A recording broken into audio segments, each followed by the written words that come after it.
अभिमन्यु कुशवाहा जी, जो कि बीएसपी के वरिष्ठ नेता हैं और इनको जो है कि बक्सर से टिकट मिलने वाला है और लड़ेंगे चुनाव। इनका क्या मिशन है, क्या विजन है, हम जानेंगे। सबसे पहले स्वागत किस नजरिए से देखिएगा, विश्वामित्र का पार्क बना रहा है बीजेपी। देखिए, हम तो बस इतना ही कहें विश्वामित्र जी को, हमको गुरेज नहीं है, लेकिन अगर आप ला रहे हैं तो आप बताइए कि तारका जी का जो जमीन था, तारका जी का जो मंदिर था, जो सारी व्यवस्थाएं जो तारका के नगरी के नाम से बक्सर जाना जाता था, आज वो कहाँ कि कांग्रेस का जो राहुल गांधी है वो कह रहे हैं कि ईवीएम से चोरी हुआ है और बीजेपी चोरी किया है, ईवीएम हटना चाहिए कि नहीं, ये सवाल है मेरा।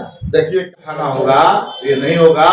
अब की बार गरीब गुरबा सब जग गया है और अब की बार बैलेट के द्वारा अगर वोटिंग होता है तो मान लीजिए कि बहुजन समाज पार्टी नंबर 1 पर है कि यदि बैलेट पेपर से होगा चुनाव तो जाते जाते दर्शकों से क्या संदेश रहेगा आपका बक्सर जिले के लिए? बस यही कि किसी के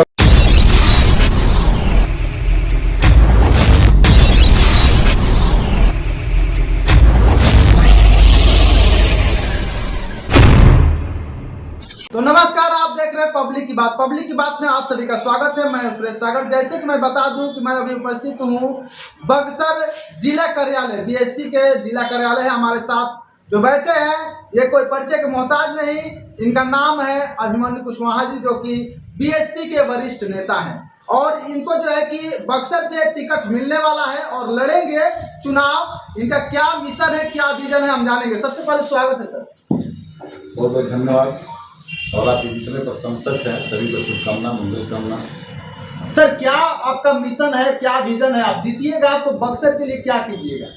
देखिए, बक्सर वर्षों से उपेक्षित पड़ा हुआ है। न यहाँ पर बढ़िया एक कॉलेज है, न विश्वविद्यालय है, न ही बढ़िया एक अस्पताल है। यहाँ पर अस्पताल है रेफरल अस्पताल, करोड़ों रुपया की लागत से बनाया गया और यहाँ पर जो भी जनप्रतिनिधि हुआ वो बाहर से थोपे गए जनप्रतिनिधियों के द्वारा इस बक्सर को उपेक्षित रखा गया। कहा गया कि बक्सर में एम्स बनेगा, एम्स के तर्ज पर बने हॉस्पिटल बनेगा और बक्सर आज भी उतना बड़ा बिल्डिंग होते हुए न ऑपरेशन की सुविधा है, न ही बहुत बढ़िया डिलीवरी की सुविधा है, न ही रात्रि में आपको अगर कोई चला जाता है इमरजेंसी में उसकी सुविधा है, न डॉक्टर्स है। मतलब सारा चीज एकदम घोर अराजकता में चल रहा है। तो पहली प्राथमिकता होगी शिक्षा और स्वास्थ्य, इस पर जोर काम होगा और इसको व्यवस्थित बनाया जाएगा। इसके बाद में बहुत सारे बातें हैं, क्योंकि ये बक्सर जो है, बक्सर विधानसभा पूरा बहुजन समाज का है और बहुजन समाज को जगाने वाले हमारे बाबा, हमको आवाज देने वाले, हमको जुबान देने वाले, हमको बैठने सिखाने वाला, हमको पानी पिलाने वाले, हमको पढ़ने लिखने वाले, सबकी आजादी दिलाने वाले हमारे बाबा साहब अम्बेडकर का यहाँ पर कहीं कुछ नहीं है। हम शासन और प्रशासन से ये मांग करेंगे और विधायक बन जाने के बाद, मांग की बात कहिए ना, विधायक बन जाने के बाद में एक बढ़िया व्यवस्था के तहत यहाँ पर बने अम्बेडकर पार्क हो, जहाँ पे सारी सुविधाएं से लैस होकर के अम्बेडकर साहब का सपना था कि शिक्षित बनो, संघर्ष करो।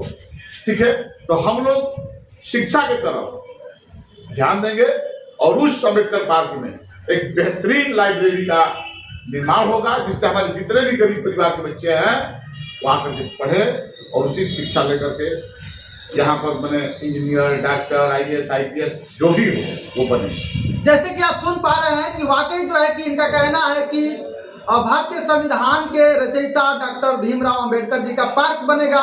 वहीं एक तरफ देखा जाए तो बीजेपी कह रही है कि विश्वामित्र का नगरी है बक्सर और बक्सर में जो है कि विश्वामित्र का पार्क बनेगा। क्या कहिएगा सर, किस नजरिए से देखिएगा, विश्वामित्र का पार्क बना रहा है बीजेपी? देखिए, हम तो बस इतना ही कहेंगे कि यह चूंकि देश संविधान से चलता है, लेकिन आप इस पौराणिक विषयों पे आ रहे हैं तो हम लोग पढ़े हैं ये जो पुराण है, वेद है, रामायण है, महाभारत है, उसमें तारका जी का जिक्र था बक्सर में और यह जो बक्सर नगरी है वो तारका महारानी की थी। आप जब ला रहे हैं विश्वामित्र जी को, हमको गुरेज नहीं है, लेकिन अगर आप ला रहे हैं तो आप बताइए कि तारका जी का जो जमीन था, तारका जी का जो मंदिर था, जो सारी व्यवस्थाएं जो तारका के नगरी के नाम से बक्सर जाना जाता था, आज वो कहाँ? आज कुछ लोगों के द्वारा यही बीजेपी और यही जो मैंने कांग्रेस के लोग हैं जो उसको मैंने पूरे जमीन को खा गया लोग, और तारका जी का मंदिर आज जो है मैंने अतिक्रमण का शिकार बन गया, और तारका का जो जमीन जो था वह जमीन पर आज लोग अपना आलीशान मकान बना लिए, बिल्डिंग बना लिए। वो कब? पहले उसको छुड़ाइए।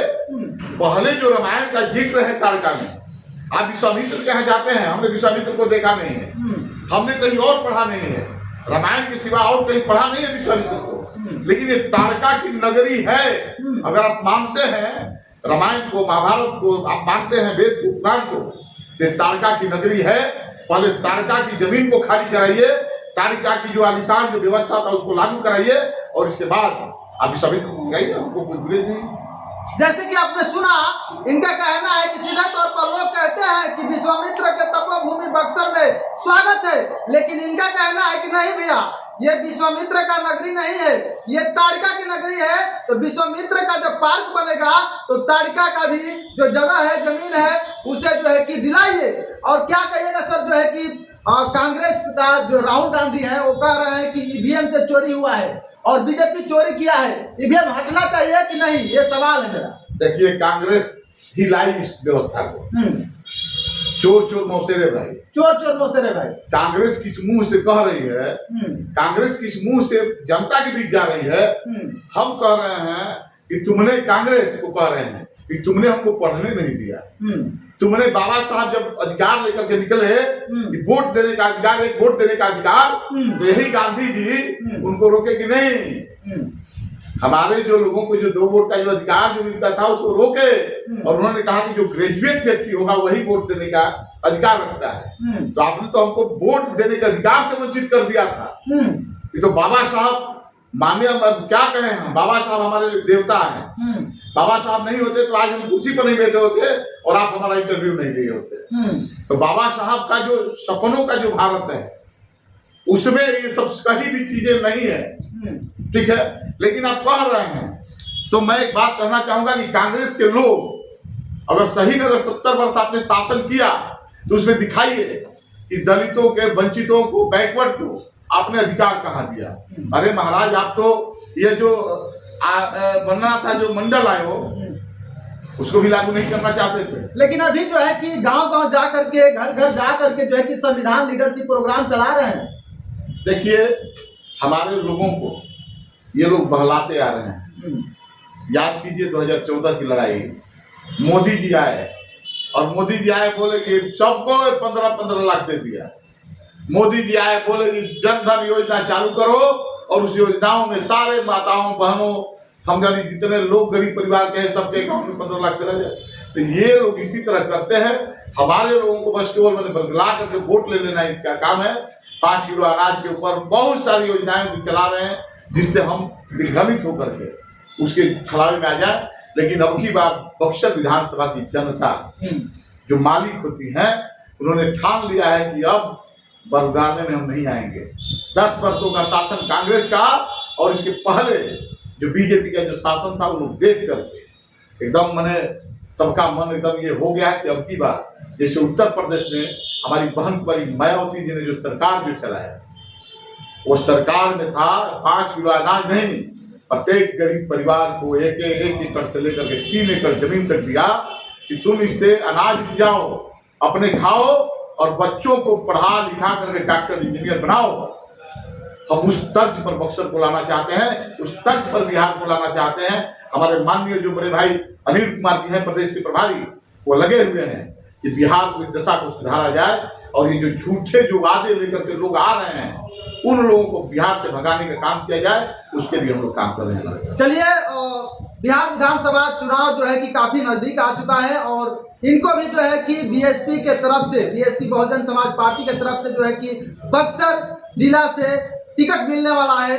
और जो है कि अब हम बातें करेंगे कि वाकई जो है कि अभी जो चुनाव हो रहा है सर, इससे पहले भी हुआ तो ईवीएम से, मशीन से हुआ, और अभी जो पता चल रहा है कि ईवीएम मशीन को हटाया जाएगा, बैलेट पेपर से होगा। तो आप किसके समर्थन में हैं? देखिए, ईवीएम कांग्रेस लाया था और ईवीएम का विरोध हम लोग किए। हम लोग जमीनी स्तर पर ईवीएम का विरोध किया, आज भी कर रहे हैं। और अगर आप चाहते हैं कि हम ईवीएम हटा करके काम करें तो हम आपके साथ हैं। लेकिन वो जो गुंडागर्दी आप जो करके जो शासन जो बनाए थे, जो जिन निकलता था, जो हमारे गरीब परिवार को वोट नहीं देने दिया जाता था, उसका हम विरोध करते हैं। और अगर ये आपने ठाना होगा, ये नहीं होगा। अब की बार गरीब गुरबा सब जग गया है और अब की बार बैलेट के द्वारा अगर वोटिंग होता है तो मान लीजिए कि बहुजन समाज पार्टी नंबर 1 पर रहेगी। यदि बैलेट पेपर से होगा चुनाव तो जाते जाते दर्शकों से क्या संदेश रहेगा आपका बक्सर जिले के लिए? बस यही कि किसी के बरगलाने में नहीं आना है। बक्सर बहुजनों का है और बहुजनों को सत्ता में लाने के लिए आप लोग दिन रात एक कर दीजिए। और ये जो बक्सर जो विधानसभा है, अब की बार एक इतिहास रचेगा और पूरा बहुजन समाज एक साथ एक स्वर में बहन जी के हाथी पर वोट दे करके विजयी बना करके पटना सदन में भेजने का काम करेगा। आप लोगों से आग्रह है कि आप लोग एक एक वोट, किसी के बरगलाने में न आते हुए एक एक वोट हाथी पर दे करके अपनी दशा और दिशा को सुधारने के लिए आप लोग लग जाएं और हाथी ही आपका साथी है, इसको मान करके इसको पटना पहुंचाने का आप लोग काम करें। जैसे कि आपने सुना, हाथी ही आपका साथी है। आप इस वीडियो को किस नजरिए से देख रहे हैं कमेंट बॉक्स में जरूर बताइएगा। तब तक के लिए आप लगातार बने रहे और देखते रहे पब्लिक की बात। धन्यवाद।